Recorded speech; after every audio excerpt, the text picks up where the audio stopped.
এতদিন যেটা চেয়েছেন সেটার পক্ষে ছিলাম, কিন্তু এখন যেটা চাচ্ছেন সেটার পক্ষে নেই।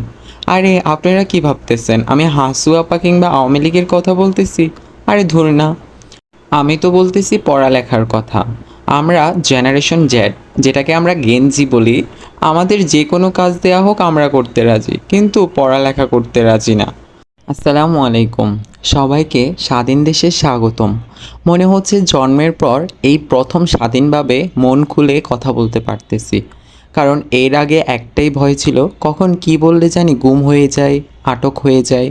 আর এই স্বাধীনভাবে কথা বলতে পারার জন্য অন্তরের অন্তঃস্থল থেকে ধন্যবাদ জানাচ্ছি সেই সব ছাত্র ভাইদের, যারা নিজেদের আত্মত্যাগের মাধ্যমে আমাদের এই স্বাধীনতা ফিরিয়ে এনে দিয়েছেন। আমাদের এই স্বাধীনতার জন্য যেসব ছাত্রছাত্রীরা শহীদ হয়েছেন, আল্লাহ যেন তাদের জান্নাতুল ফেরদাউস দান করেন। দিনের বেলা স্বাধীনতার সৌন্দর্য উপভোগ করলেও রাতের বেলা সেই শহীদদের কথা ভেবে আমার দু চোখে ঘুম আসে না। নিজ চোখের সামনে কত ভাইদের পানির মতো রক্ত পড়তে দেখেছি, কত ভাইদের লাশ দেখেছি। সময় বদলে গিয়েছে।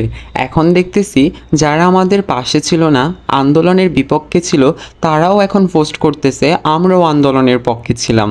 এই স্বাধীন সমাজে আমি তিন ধরনের মানুষ দেখতে পারতেছি। এক, আমরা যারা আন্দোলন করেছি, আমরা যারা রাস্তায় নেমে অন্যায়ের বিরুদ্ধে লড়েছি। দুই, যারা আন্দোলনের বিপক্ষে ছিল কিংবা আন্দোলন নিয়ে কোনো পোস্ট করেনি, তারা এখন বলতেছে আমরাও আন্দোলনের পক্ষে ছিলাম। আর তৃতীয় পক্ষ ধারাবাহিকভাবে কিছু কথা বলে গিয়েছিল। সেগুলো হচ্ছে, প্রথম বলেছিল যারা নিজেদের রাজাকার বলে দাবি করে তাদের এই দেশে থাকার কোনো অধিকার নেই। তারপর আমরা যখন এক দফা দাবি দেই, তারা বলা শুরু করলো এতদিন যেটা চেয়েছিলাম সেটার পক্ষে ছিলাম, কিন্তু এখন যেটা চাচ্ছেন সেটার পক্ষে নাই। যদিও তাদের কথায় আমাদের কিছুই এসে যায় না। সবশেষে আমরা যখন স্বাধীনতা অর্জন করি, তারা বলা শুরু করলো আমরা স্বাধীন হয়েছি ঠিকই, কিন্তু সভ্য হতে পারিনি। মেট্রো রেল সেতু ভবনের ক্ষতি দেখে তাদের চোখে পানি আসে, কিন্তু আমার শহীদ ভাইদের কথা ভেবে তাদের একটুও দুঃখ হয় না। আবার গণভবনের লুট দেখে তাদের প্রচুর মন খারাপ হয়, বাঙালি জাতিকে চোর বলে সম্বোধন করে। কিন্তু 16 বছর ধরে যে এত কোটি কোটি টাকা লুট হয়ে গিয়েছে, পাচার হয়ে গিয়েছে, তাদের চিন্তার বিষয় ছিল না। আচ্ছা যাই হোক, কোন রাজনৈতিক দল দেশ চালাবে তাতে আমার কোনো মাথা ব্যথা নেই, সেটা বাংলাদেশের সাধারণ জনগণই নির্বাচিত করবে। আমার মাথা ব্যথা হচ্ছে আমি স্বাধীন হয়ে বাঁচতে চাই।